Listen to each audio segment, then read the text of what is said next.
भोपाल से प्रस्तुत हैं प्रादेशिक समाचार। नमस्कार, समाचारों के साथ मैं जितेंद्र रघुवंशी। पहले मुख्य समाचार। प्रदेश कैबिनेट ने नर्मदा संरक्षण के लिए अविरल मां नर्मदा मिशन के गठन को मंजूरी दी। मुख्यमंत्री डॉक्टर मोहन यादव ने कैलारस सबलगढ़ बीरपुर रेलखंड का उद्घाटन किया। मुख्यमंत्री मैहर में लाडली बहना योजना की 39वीं किस्त जारी करेंगे और बीना रिफाइनरी से सेना के लिए -42 डिग्री तक ना जमने वाले विशेष डीजल की पहली खेप रवाना। अब समाचार विस्तार से। मुख्यमंत्री डॉक्टर मोहन यादव की अध्यक्षता में कैबिनेट बैठक आयोजित हुई। बैठक के बाद मंत्री राकेश सिंह ने जानकारी देते हुए बताया कि नर्मदा नदी के जल को अविरल बनाए रखने के लिए अविरल मां नर्मदा मिशन के गठन को मंजूरी दी गई है। मंत्री ने बताया कि प्रदेश के विकास, जल संरक्षण, महिला सशक्तिकरण, स्वास्थ्य और तकनीकी प्रगति से जुड़ी विभिन्न योजनाओं के लिए करीब 1,46,000 करोड़ रुपए की मंजूरी दी गई है। श्री सिंह ने बताया कि आने वाले समय में एक्सप्रेस वे और अन्य बड़ी सड़क परियोजनाओं के संचालन के लिए मध्य प्रदेश सड़क विकास निगम में 35 नए पद बनाने को भी मंजूरी दी गई है। मुख्यमंत्री डॉक्टर मोहन यादव ने वीडियो कॉन्फ्रेंसिंग के जरिए कैलारस सबलगढ़ बीरपुर रेलखंड का उद्घाटन किया।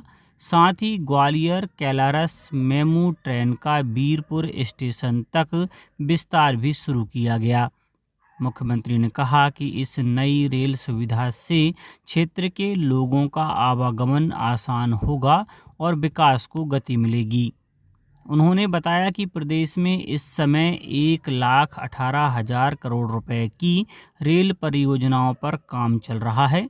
वीडियो कॉन्फ्रेंसिंग में केंद्रीय रेल मंत्री अश्विनी वैष्णव, केंद्रीय मंत्री ज्योतिरादित्य सिंधिया और विधानसभा अध्यक्ष नरेंद्र सिंह तोमर भी मौजूद रहे। भोपाल में मुख्यमंत्री डॉक्टर मोहन यादव ने संत शिरोमणि गुरु रविदास महाराज की 650वीं जयंती के अवसर पर समरसता संकल्प अभियान और कलश यात्रा का शुभारंभ किया। उन्होंने बताया कि सागर में 100 करोड़ रुपए की लागत से गुरु रविदास जी का मंदिर बनाया जा रहा है। इसके लोकार्पण के लिए प्रधानमंत्री नरेंद्र मोदी को आमंत्रित किया जाएगा। नई दिल्ली के भारत मंडपम में 12वां ब्रिक्स पर्यावरण मंत्रियों का सम्मेलन आयोजित किया गया। सम्मेलन में सदस्य देशों के मंत्रियों, वरिष्ठ अधिकारियों, नीति निर्माताओं और विशेषज्ञों ने सार्थक चर्चा, आम सहमति बनाने और पर्यावरण सहयोग को मजबूत करने पर विचार विमर्श किया। पर्यावरण, वन और जलवायु परिवर्तन मंत्री भूपेंद्र यादव ने सम्मेलन की अध्यक्षता की। भारत की ब्रिक्स अध्यक्षता 2026 का विषय है लचीलापन, नवाचार, सहयोग और स्थिरता के लिए निर्माण। कार्मिक, लोक शिकायत और पेंशन राज्य मंत्री डॉक्टर जितेंद्र सिंह ने कहा है कि AI, क्वांटम तकनीक, साइबर सुरक्षा और डिजिटल उपकरण शासन व्यवस्था में तेजी से बदलाव ला रहे हैं।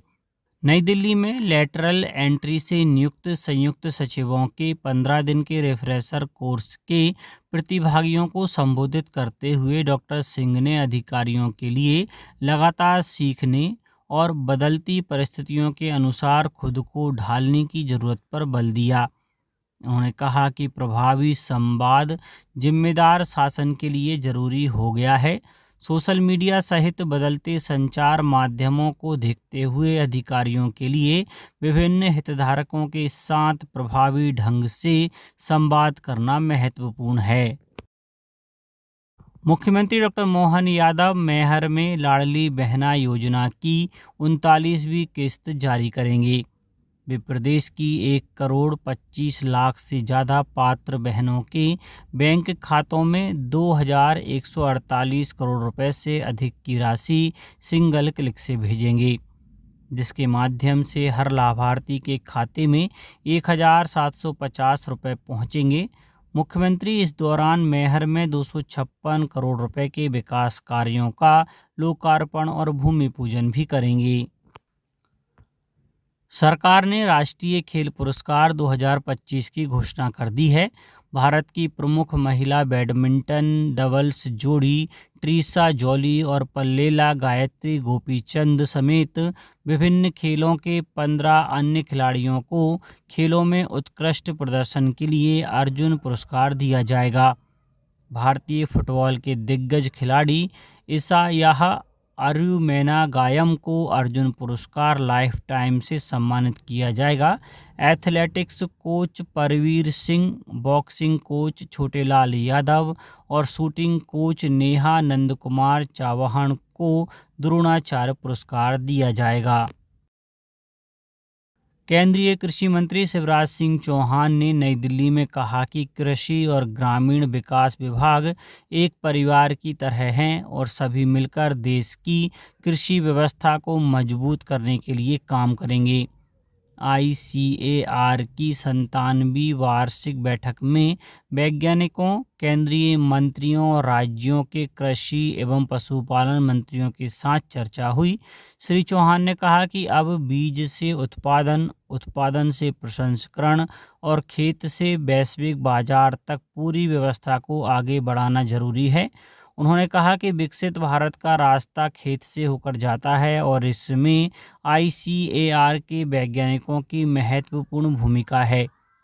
बैठक में राज्य के उद्यानिकी एवं खाद्य प्रसंस्करण मंत्री नारायण सिंह कुशवाहा ने भाग लिया। सागर जिले की बीना रिफाइनरी ने भारतीय सेना के लिए अत्यधिक ठंड में भी ना जमने वाले विशेष डीजल की पहली वाणिज्यिक खेप रवाना हुई। Extreme weather grade diesel -42 degree Celsius तक तापमान में भी तरल रहेगा। 49 वैगन में करीब 32 लाख लीटर डीजल भटिंडा भेजा गया है, जहां से इसकी आपूर्ति दुर्गम सीमावर्ती क्षेत्रों में तैनात सैन्य इकाइयों को की जाएगी। मुरैना में ग्रीनफील्ड हाईवे निर्माण के दौरान खुदाई में 1913 के पुराने चांदी के सिक्के मिलने का मामला सामने आया है। ग्राम डोंगरपुर लोधा के पास खुदाई के दौरान ग्रामीणों और JCB संचालक को सिक्के मिलने की जानकारी है। सिक्कों पर जॉर्ज फिफ्थ किंग एम्परर और 1913 लिखा है। एक सिक्के का वजन करीब 11.6 ग्राम और उसमें लगभग 91% चांदी बताई गई है। प्रशासन ने पुलिस को सिक्के बरामद कर सुरक्षित रखने के निर्देश दिए हैं। सिक्कों की संख्या और उनकी ऐतिहासिक जानकारी के लिए जांच की जा रही है। अब बात मौसम की। प्रदेश में मानसून फिर सक्रिय है।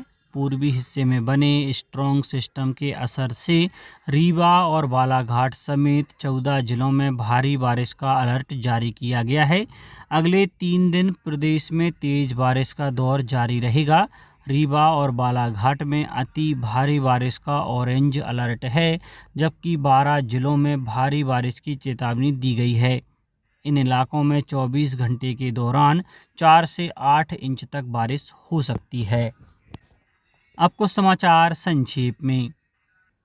शहडोल जिले में DPC अमरनाथ सिंह ने बताया है कि 30 नए स्कूल भवनों के निर्माण और 44 जर्जर भवनों के जीर्णोद्धार की स्वीकृति मिली है। नए भवनों के लिए 25% राशि का आवंटन हो चुका है। बुरहानपुर शहर की पहली डाक कावड़ यात्रा के दौरान 25 श्रद्धालुओं ने ओमकारेश्वर से नर्मदा जल लेकर महज 9 घंटे में बुरहानपुर तक की यात्रा पूरी की। नर्मदापुरम जिले के पचमढ़ी में आयोजित 10 दिवसीय नागद्वारी मेले का समापन हुआ, जिसमें 7 लाख से अधिक श्रद्धालुओं ने दर्शन किए। आगरमालवा में मानव अधिकार आयोग के अध्यक्ष डॉक्टर अवधेश प्रताप सिंह ने एथेनॉल उद्योग इकाई का निरीक्षण कर जल नमूनों और गुणवत्ता का जायजा लिया। भोपाल स्थित एम्स के बाल रोग विभाग और सेट समिति ने आमजन को बच्चों के स्वास्थ्य की जानकारी सरल भाषा में देने के लिए बाल चिकित्सा स्वास्थ्य जागरूकता केंद्र का शुभारंभ किया। अशोकनगर में आयोजित साप्ताहिक जन सुनवाई में कलेक्टर साकेत मालवीय ने 187 आवेदकों की समस्याएं सुनकर अधिकारियों को समय सीमा में निराकरण के निर्देश दिए। और नर्मदापुरम जिले में निर्वाचन आयोग का विशेष दल 20 अगस्त तक निर्वाचक नामावली से जुड़े कार्यों की समीक्षा करेगा। अंत में मुख्य समाचार एक बार फिर। प्रदेश कैबिनेट ने नर्मदा संरक्षण के लिए अविरल मां नर्मदा मिशन के गठन को मंजूरी दी। मुख्यमंत्री डॉक्टर मोहन यादव ने कैलारस सबलगढ़ बीरपुर रेलखंड का उद्घाटन किया। मुख्यमंत्री मैहर में लाडली बहना योजना की 39वीं किस्त जारी करेंगे। और बीना रिफाइनरी से सेना के लिए -42 डिग्री तक ना जमने वाले विशेष डीजल की पहली खेप रवाना। आज के इस बुलेटिन में बस इतना ही। नमस्कार।